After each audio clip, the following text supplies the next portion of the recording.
Starscream back for a Transformer review. Currently working on review of Star Trek, but I thought if I've got time to do that, I've got time to do a Transformer review too. And since I'm back now, I'm afraid many of you are saying, damn, he's gone, and he's gone for good. I'm afraid not, so I'm back. And this is quite a rare one to come by, Lynx. Now, this is the base part which the shuttle attaches to. Okay, this toy is another Hasbro ripoff. It's made by a company called Toy Box, I think it is. It's nothing to do with Hasbro. They just nicked the idea. Hasbro are damn good at that. So as you can see, the toy is completely out of proportion to most of the other Transformer toys. Rather large, actually. It's approaching the size of Metroplex. And the good thing about this one, you're practically getting your money's worth because you're getting 2-for-1 offer on this, and that's not a bad deal. Now, let's just talk about the character just briefly, shall we? He's one of the post-movie characters to be developed. Now, he's nowhere before the movie, but all of a sudden, in Five Faces of Darkness, there's Lynx. And he's just taken for granted that he's always been there. Yeah, alright, okay, fair enough, it was a kid's cartoon, so we'll just have to base that, that's fine, alright? I'm not going to split hairs, got one in my mouth instead, I don't need to. Not nice. Anyway, back to Lynx, the character. Rather smug and snobbish. He's worse than Trax, I would say. He's so egotistical and self-important, it is unbelievable. Now, he's quite helpful through the show. He's quite instrumental in... Well, he's very instrumental because what he does in Return of Optimus Prime is he goes to find the Quintessons and he rescues them from their pursuers, which I think it was, what was it, the Sharkticons were pursuing, because they're relatively pissed off with the Quintessons at the moment. So, yeah, he saves them on the basis that they help bring back Prime. Now, you know the Quintessons have brought back Prime a couple of times, so they seem like the logical, you know, choice. Personally, I'd have chosen Retgar, one of the Junkions, but that's just me. So, yeah, he's quite instrumental in helping. He helps out through the episodes. He's in quite a few of them. Call of the Primitives or Call of the Primates. I always have a problem. I'm not sure which one it is. I think it's Call of the Primitives. Or is it the Primates? I don't know. So, I know I'm right on one of them. So, 1 out of 2 is right. And he leads all the, all Beast Mode Transformers, i.e. the Dinobots, the Terracons, the Predacons, the cassette tapes from Soundwave, the cassette tapes from Blaster, all of them, and he leads them. But unfortunately, he gets blasted and turns into stone. Eventually, it transpires that Grimlock saves the day. Unfortunately. I wish it had been Lynx. Mind you, it did take him down a couple of pegs, but hey-ho. Now, he has a brief Marvel run, not too much to talk about. He's shown as being rather large in that as well. But I just want to point out a few funny things about the toy. Number one, it walks badly. Now, the base part walks. He walks like he's drunken. Okay, these legs just really don't work properly. Or he can go onto his wheels at the bottom and he just skateboards around, really. And he rides them on the top. Okay, nothing too exciting there, really. I've got to say, when he's in the rolling mode, he's one of the faster ones. I mean, you've seen Omega Supreme walk, haven't you? He's sort of like... sort of hobbles along for a bit, leans over, and then goes round in a circle.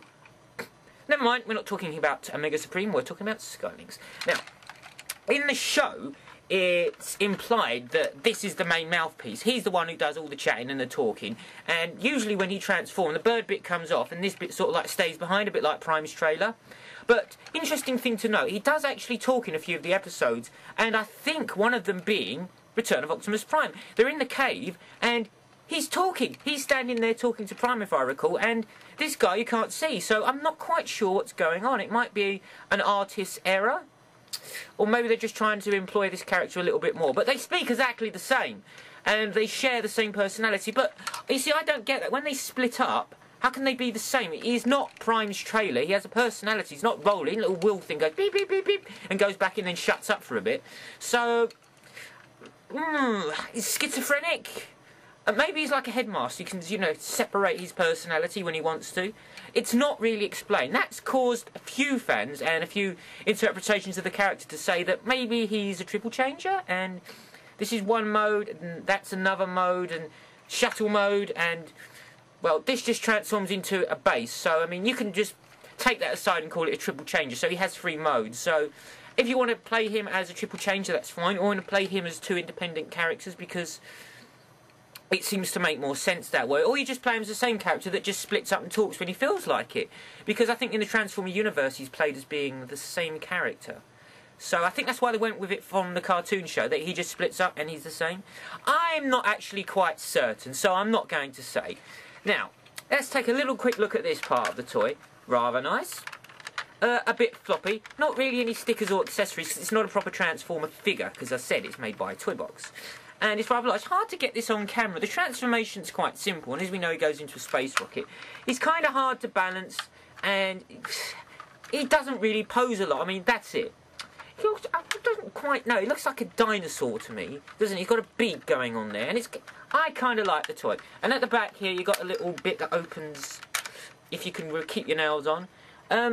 Kind of nice bit of gold. In one of the episodes, he carries all the weapons there, and he gives them back to the enslaved inhabitants of this other alternate Cybertron. But it blows up anyway, and Rodimus Prime don't give a shit, so no, neither do I. And the base part.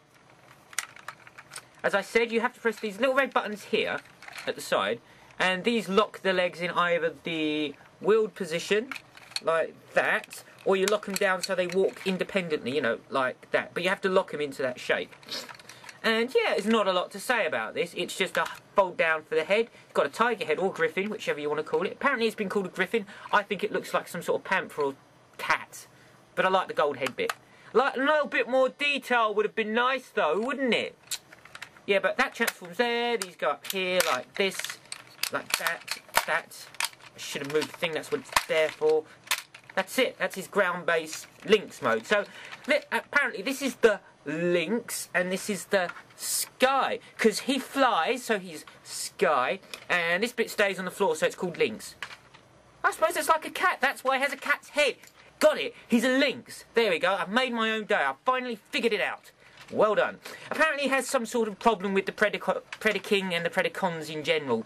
Once they're merged into Predaking, he really hates them. So they have sort of a nemesis rivalry going on between the two. Because he's practically the same size. But by the by, he's a good character and he speaks with a plum in his mouth and a very arrogant, self-important, pompous English accent. And rather nice too.